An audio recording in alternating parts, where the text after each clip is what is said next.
আজ আমার বড় বাকুল হয়েছে। কেন আমি বুঝতে পেরেছি বেপুল আজ দেবসভায় এসেছে। না না আমি কি করবো, আমি পাটকাটে বিছানায় আমি চুপি চুপি করে আমি ঘুমিয়ে থাকবো। দেখি পিতামাই কোনো দায় কি নাই, আমি ঘুমিয়েই থাকি।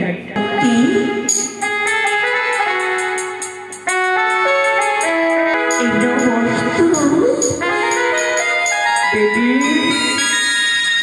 তবু চরণে প্রণাম।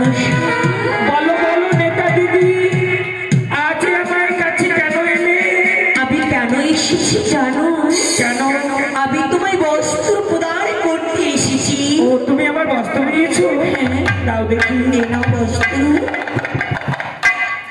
বেশ দিদি গো, তুমি যাও বিশ্রামে যাও। তাহলে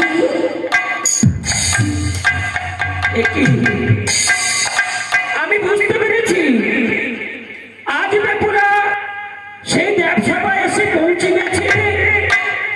পিতার কাছে এসে যতগুলো দুঃখ জ্বালা দুঃখের কথা সম্পূর্ণ বলেছে। না, আমি কিন্তু দেবসভায় যাব না। কেন না? আমি যদি স্বেচ্ছায় দেবসভায় যাই তাহলে পিতা আমার বলবে তার স্বামীকে ফিরিয়ে যাও। আমি যাব না।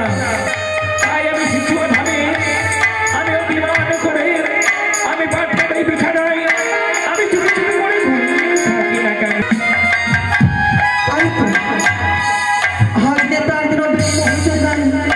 কোথায় বাবুর কাছ থেকে না না না, আজ আমি সহ্য করতে পারি না, আমি বিশ্রামে যাই। তাই তো বিমাতা রয়েছে জন্মদিনী, তাকে আমি বস্ত্র দিয়ে আসছি না কেন? এই তার বিলম্ব কেন? জানাবে কেন বিলম্ব কেন? আমার মাত্র একটি সন্তান, তার জন্য বিলম্ব যারা যন্ত্র করছিল তাই নয়, একটু বিলম্ব হয়েছে।